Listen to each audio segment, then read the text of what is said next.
یعنی کہ آپ کے ذمے جو دوسروں کے حقوق ہیں نا وہ دینا شروع کر دیں. آپ نے کہیں اس میں کمی نہیں کرنی. یہ نہیں کہ آپ عبادت کر رہے ہیں، ذکر کر رہے ہیں تو آپ کے شوہر جو ہیں وہ دیکھ رہے ہیں کہ یہ کب فری ہو اور میرا کام کرے. آپ کے بچے دیکھ رہے ہیں کہ کب یہ فری ہو، ان کو کھانا ٹائم پہ نہیں مل رہا، وہ ان کی اسٹڈی کا ٹائم نہیں دیکھا جا رہا کہ کس طرح آپ نے ان کو ٹائم دینا ہے. تو آپ کے دوستوں کے بھی کچھ آپ کے ساتھ حقوق ہیں، رشتہ داروں کے بھی حقوق ہیں، ماں باپ کے بھی حقوق ہیں جو آپ کے ذمے ہیں، آپ کے بچوں کے. ٹھیک ہے. پھر یہ ہے کہ آپ اگر جاب پہ ہیں تو ادھر بھی آپ کا حق ہے جو آپ نے اپنا پورا حق ادا کرنا ہے. وہاں آپ نے کوئی بھی جو نا کوتاہی نہیں کرنی، وہ اپنے جو ادھر حقوق ہیں وہ پورے کرنے. آپ کے اسٹوڈنٹس ہیں، آپ کے رشتہ دار ہیں، آپ کے سسر ساس ہیں، کوئی بھی ہے، جو حقوق ان کی طرف سے آپ کے ذمے ہیں نا وہ آپ نے اپنا حق ادا کرنا ایمانداری کے ساتھ. یہ ہو گیا. اسی طرح جو بھائی ہیں ہمارے، وہ اپنی ترقی کے لیے، اپنے کاموں کے لیے صبح سے لے کے شام تک دوڑ لگائی ہوتی ہے، لیکن وہ بھی کیا کرتے ہیں، اپنے ماں باپ کو ٹائم نہیں دے رہے، اپنے بہن بھائیوں کو جو ہے نا وہ ایک میں بھی ٹائم نہیں دے رہے. پھر یہ کہ سب سے زیادہ جو کیئر لیس ہوتے ہیں بھائی، وہ یہ کہ اپنی بیویوں کو بھی توجہ نہیں دیتے، ان کے لیے ان کے پاس ٹائم ہی نہیں ہے کہ وہ ان کو ٹائم دے. تو یہ بھی آپ کا حق ہے جو آپ نے اپنی بیوی کو دینا ہے.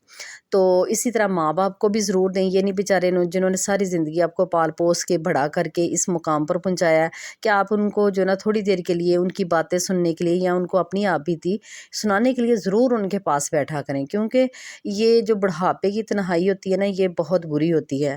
تو یہ بچے ہی ہیں جو ان کو بڑھاپے کا جو نا احساس ہی نہ ہونے دیں. انہیں اپنی خوشیوں میں شریک رکھیں، ساتھ ساتھ انہیں فیل نہ ہونے دیں کہ آپ بوڑھے ہو گئے ہیں، بلکہ انہیں فیل کرایا کریں کہ آپ ہماری طرح ینگ ہیں. ٹھیک ہے. تو یہ ساری چیزیں دیکھا. اسی طرح اپنے بچوں پر جو ہے نا بہت زیادہ فوکس کریں. جو اپنے بچوں کی اچھی تربیت کر لیتے ہیں نا وہ سمجھے کہ اس نے جو ہے نا دین کا ایک حق ادا پورا کر دیا ہے. جو آپ اپنے بچوں کو جو ہے نا اسلامی ان کی تربیت نہیں کرتے، اسلام کیا ہمیں بتا رہا ہے، نبی پاک صلی اللہ علیہ وسلم کی سنتے کیا ہے، احادیث مبارکہ کیا ہے، قرآن پاک میں اللہ تعالیٰ کیا فرما رہے ہیں، یہ ساری چیزیں ہم پڑھیں گے، خود بچوں کو بھی سکھائیں گے تو پھر یہ سارا پورا ہوگا. ابھی آپ سوچ رہے ہوں گے کہ اس وظیفے کا جو ان باتوں سے کیا تعلق ہے. گہرا تعلق ہے، بہت گہرا تعلق ہے ان باتوں کا اس وظیفے کے ساتھ. جب آپ یہ ساری چیزیں کر لیں گے، میں آپ کو گارنٹی دیتی ہوں کہ دوبارہ آ کے کمنٹ کریے گا کہ آپ کو اس وظیفے نے فیض دیا ہے کہ نہیں دیا. یہ چیزیں آپ نے ان پر عمل کرنی ہے. یہ پہلے جو میں آپ کو ڈیلی بتاتی ہوں یہ تھوڑا ان سے ڈیفرنٹ ہے، کیونکہ ہماری زندگی میں ہماری زندگی کے اتنے بڑے شعبے ہیں، اتنے زیادہ شعبے ہیں کہ ہم ڈیلی بھی انہیں ڈسکس کرتے ہیں نا تو یہ ختم نہیں ہوتے. ایک شعبے کے اندر کئی اور چیزیں آ جاتی ہیں جو ہمیں سمجھنے کی ضرورت ہوتی ہے. تو چلیے ابھی بتاتی ہوں آپ کو ناظرین. یہ جو وظیفہ ہے استغفار کا، صرف آپ کو 2-3 منٹ لگیں گے وظیفہ کرنے میں، اس سے زیادہ نہیں، لیکن آپ نے ریگولرلی کرنا ہے اور یہ ہر نماز کے بعد آپ نے کرنا ہے. بے شک آپ سارا دن ذکر نہیں کوئی کر رہے نا، لیکن جب نماز پڑھ لیں اب دعا مانگنے سے پہلے آپ نے اس وظیفے کو کرنا ہے. اور اتنا یہ پاورفل وظیفہ ہے کہ یقین کریں کہ آپ جو نا خوش ہو جائیں گے کہ اس وظیفے نے کیسے ہمارے کام کیے ہیں. تو ابھی یہ ہے کہ ناظرین ہر نماز جب بھی اپنے نماز پڑھنی ہے نا تو میں نے آپ کو پہلے بتایا ہوا ہے کیسے دعا کا آغاز کرنا ہے. تو وہ آپ نے جو ہے نا جب نماز پڑھ لینی ہے تو سورۃ فاتحہ کی تلاوت کرنی ہے اور درود ابراہیم کی. ٹھیک ہے. اس کے بعد یہ تو آپ کی پہلے دعا میں شامل ہے. تو جو وظیفہ بتانے لگی ہوں کہ میں نے کہا 2 یا 3 منٹ آپ کو لگیں گے، وہ واقعی ہی اتنے لگیں گے. اب وہ بتانے لگی ہوں. آپ نے کیا کرنا، 3 دفعہ جو ہے نا یہ والا استغفار جو ہے نا ریسائٹ کرنا ہے جو ابھی میں آپ کو بتانے لگی ہوں. پھر میں اس کے بعد آپ کو بتا دیتی ہوں کہ بہن کو فائدہ کیسے ملا. اور اپنا تو میں نے پہلے سے آپ کو بتایا ہوا ہے لیکن وہ بھی رپیٹ کر دوں گی کیونکہ میں نے باتیں کافی کر لی، اس لیے میں نے سوچا کہ پہلے آپ کو وظیفہ بتاتی ہوں پھر اس بہن کی سٹوری بتا دیتی ہوں. تو نماز جب آپ نے درود پاک پڑھ لی اس کے بعد آپ نے یہ استغفار ریسائٹ کرنا، استغفر اللہ الذی لا الہ الا هو الحی القیوم واتوب الیہ. یہ والا 3 دفعہ، اس کو صرف 3 دفعہ آپ نے ریسائٹ کرنا ہے. ٹھیک ہے. اور جو اس کے بعد آپ نے 3 دفعہ جو ہے نا درود ابراہیم ریسائٹ کرنا ہے. اب دیکھیں یہ استغفر اللہ کا جو ذکر آپ نے کیا 3 دفعہ، یہ مجھے لگتا ہے 3 سیکنڈ یا سمجھ لے کہ 10 سیکنڈ میں جو ہے ریسائٹ ہو جائے گا. تو اس کے بعد آپ نے جو درود ابراہیم ہے وہ 3 دفعہ ریسائٹ کرنا ہے. یہ آلموسٹ آپ کا جو ہے نا ہو جائے گا 1 یا 2 منٹ میں ہو جائے گا. ٹھیک ہے، 3 منٹ آپ کے ہو گئے، یہ آپ کا ذکر مکمل ہو گیا۔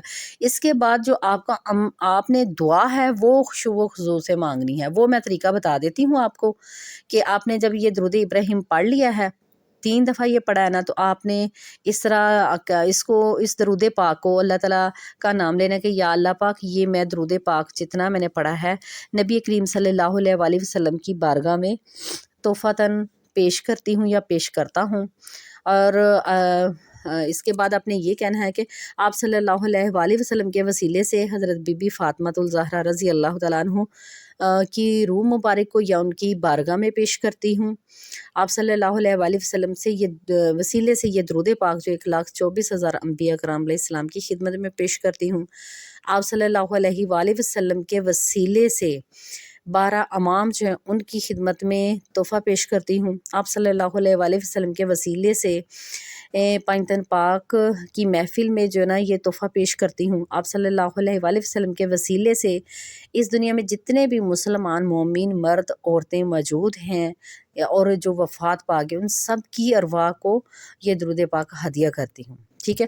اس کے بعد آپ کا جو بھی مسئلہ ہے، کوئی جاب کے لیے کرنا چاہتا ہے، بیماری کے لیے کرنا چاہتا ہے، کسی بد انسان کو جو ہے نا، بد انسان سے مطلب کہ جو بیڈ کریکٹر جو کے مالک ہو جاتے ہیں ان کو صحیح کرنے کے لیے کریں گے، تو اس کی روح کو، تو اگر کوئی بھی آپ کا کاروبار ہے اس کو چمکانے کے لیے، اچھا رشتہ آنے کے لیے، بچوں کے اچھے مقدر کے لیے، آپ نے وہ اس کا نام لینا ہے، ٹھیک ہے۔ جو بھی آپ کا مسئلہ ہوگا نا اس کا نام لے کے، اگر فرض کرے میں کہتی ہوں کہ جیسے بتایا کہ آپ کا کوئی مسئلہ ہے، آپ کے جسم میں کوئی بیماری ہے، آپ کی کڈنیز کا کوئی مسئلہ ہے، کوئی آپ کو گال بلیڈر کا مسئلہ ہے، یا پھر آپ کو اسٹمک کا مسئلہ ہے، تو آپ اپنی روح کو ہدیہ کریں گے آخر میں، پھر آپ صلی اللہ علیہ وآلہ وسلم کا نام لے کے کہ ان کے وسیلے سے جو نا اپنی جو نا روح کو ہدیہ کرتی ہوں اور اپنی اس بیماری کو جو نا ہدیہ کرتی ہوں، ٹھیک ہے۔ اس طرح کر کے آپ نے جو بھی آپ کا جاب کے لیے تو جاب کا کر لینا ہے۔ اگر آپ کا جو ہے نا کسی انسان کو ٹھیک کرنا چاہتے ہیں جو بہت ہی بدتمیز ہے، کوئی بچہ بدتمیز ہے، شوہر بدتمیز ہے، یا بیوی بدتمیز ہے، یا آپ کے والدین میں سے بھی کوئی اچھا بیہیو نہیں کرتے، تو آپ ان کی روحوں کو ہدیہ کریں۔ اس کے بعد آپ دعا کریں کہ یا اللہ پاک یہ میرا مسئلہ اس درود پاک کے صدقے حل فرما دے۔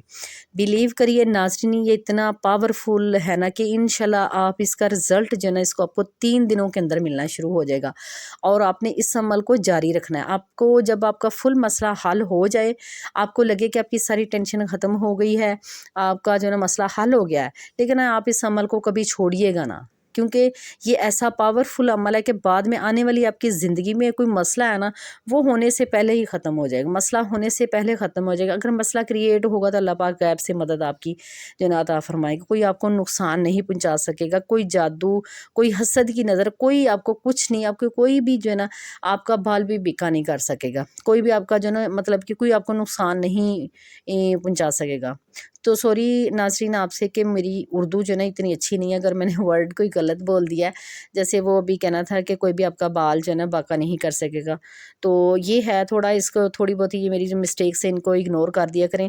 آئی تھنک میری باتوں کی تو آپ کو سمجھ آ ہی جاتی ہے، کوشش کر رہی ہوں کہ میں اپنے آپ کو بہتر کروں، اپنا میسیج جو نا آپ کو آپ تک جو پہنچاؤں وہ ایک اچھے وے میں پہنچاؤں، اچھے طریقے سے پہنچا سکوں، تو اس کے لیے معذرت ہے، معاف کر دیجیے گا، کسی کو سننے میں مسئلہ ہو، پرابلم ہو تو اس کے لیے دل سے سوری۔ تو ناظرین یہ جو عمل بتا دیا ہے بہت ہی پاورفل ہے، میں نے یہ ناظرین خود کیا تھا، میں نے پہلے بھی ایک ویڈیو میں بتایا تھا کہ میرے نا کان کا مسئلہ تھا اور کافی دیر سے، اور میں اسپیشلسٹ سے میڈیسن بھی لے چکی تھی، لیکن اس میں سے جو پاس آتی تھی وہ تھوڑے دنوں کے لیے صحیح ہوتی تھی، لیکن پراپر وہ ختم نہیں ہوتی تھی، جیسے وہ گلے کی انفیکشن والا مسئلہ تھا اس طرح کا بن گیا تھا، اور کافی دیر سے 1-2 سال ہی ہو گئے تھے، کبھی میڈیسن سے صحیح ہو جاتا تھا، کبھی پھر ویسا ہی، تو یہ نہیں صحیح ہو رہا تھا، تو بندہ پھر زیادہ میڈیسن کھا کے بھی جو نا وہ پریشان ہو جاتا ہے، تو میں نے یہی عمل کیا تھا، تو الحمدللہ میرا 3 دنوں کے اندر سرے سے ہی یہ مسئلہ ختم ہو گیا، بلیو کریے، آپ یقین کریں، اور جو ہے اور بھی 1-2 مسئلوں کے لیے میں نے اس کو کیا ہے، ایک بگڑے ہوئے شخص کو صحیح کرنے کے لیے کسی کو بتایا تھا تو اس کا بھی مسئلہ حل ہو گیا۔ ابھی یہ جو ریسنٹلی جس ٹائٹل پہ ویڈیو بنائی اس بہن نے جو میری یہ والی ویڈیو دیکھی تھی کہ کان کا مسئلہ ٹھیک ہوا تو اس نے عمل لیا تھا مجھ سے، اس کو بتایا تو الحمدللہ وہ بھی بتاتی ہیں کہ ان کا بھی ایک بیماری کا مسئلہ تھا، تو الحمدللہ وہ کہہ رہی ہیں کہ ودن جو ہے نا 2 ویکس میں میرا جو ہے نا وہ مسئلہ حل ہو چکا الحمدللہ، اور جو ہے نا اس کے ساتھ ان کے کوئی گھریلو مسائل بھی تھے وہ بھی الحمدللہ صحیح ہو گئے ہیں۔ اور ایک انہوں نے کہا کہ میرے جو بھائی کو جاب چاہیے تھی، وہ ماشاءاللہ بہت اچھی جاب ملی۔ تو یہ ہے اس کے کہ وہ کہہ رہی ہم کئی سالوں سے نا لگے ہوئے تھے اپنے بھائی کے لیے کہ اس کو کوئی اچھی جاب مل جائے، لیکن نہیں مل رہی تھی، تو کہتی تھی یہ میں نے اپنے بھائی کے لیے عمل کیا اور ماشاءاللہ آج وہ بہت اچھا جو ہے نا کما رہے ہیں، اور میرے جو امی ابو ہیں وہ بہت زیادہ خوش ہیں۔ تو انہوں نے اس لیے بتایا ہے انسٹا پہ آ کے کہ میں آپ کو بتا دوں تاکہ آپ دوسرے بہن بھائیوں کو بتائیں، ان کو اور زیادہ موٹیویشن ملے اور وہ یہ عمل کریں، اپنی مشکلات حل کریں اللہ کو منا کے، اللہ کے ذکر سے اور نبی پاک صلی اللہ علیہ وسلم پر درود و سلام بھیج کر۔ ناظرین، جس آپ کے جس بھی عمل میں درود پاک شامل ہو جاتا ہے نا، وہ ہو ہی نہیں سکتا کسی بھی صورت میں کہ قبول نہ ہو، اور درود پاک کے ساتھ مانگی گئی دعا بھی ہوتا ہی نہیں ہے ایسا کہ کبھی قبول نہ ہو۔ یہ تو اللہ تعالیٰ خود بھی فرماتے ہیں نا کہ میرے نبی کی اطاعت کرو، اس سے محبت کرو، تو یہ پھر آپ اللہ سے محبت کرو گے۔ تو یہ جو درود پاک ہے نا وہ محبت سے پڑھ کے آپ یہ عمل کریں، انشاءاللہ میری بھی دعا ہے کہ آپ کی اللہ تعالیٰ بہت جلدی مشکلات آسان فرمائے گا۔ امید ہے کہ ناظرین آج کی ویڈیو کی بھی آپ کو سمجھ آ گئی ہوگی، ویڈیو اچھی بھی لگی ہوگی۔ ویڈیو اچھی لگی ہے تو ناظرین لائک اور شیئر ضرور کریں، زیادہ سے زیادہ شیئر کیا کریں، کیونکہ اگر آپ کچھ کسی کے لیے اور نہیں نہ کر سکتے، یہ گھر بیٹھے ہوئے بہت ہی آسان کام ہے کہ آپ اچھی باتیں دوسروں تک پہنچانا شروع کر دیں، آپ کسی کے مشکل وقت میں کام آ سکے، آپ کسی کی ذہنی کیفیت کو بدل سکیں، کسی کو اچھا مشورہ دے کے اس کی زندگی بدل سکیں۔ تو شیئر زیادہ سے زیادہ کیا کریں، یہ بھی ایک صدقہ جاریہ ہے۔ اور جو نئے بہن بھائی ان سے ریکویسٹ ہے کہ چینل پہ نیو ہیں تو چینل کو سبسکرائب کر کے بیل کو آل پہ کر لیں تاکہ آپ کو ہر نئے آنے والی ویڈیو کا نوٹیفیکیشن وقت پر ملتا رہے۔ دعاؤں میں یاد رکھیے گا، اور اب دیجیے اجازت۔ اللہ حافظ، فی امان اللہ۔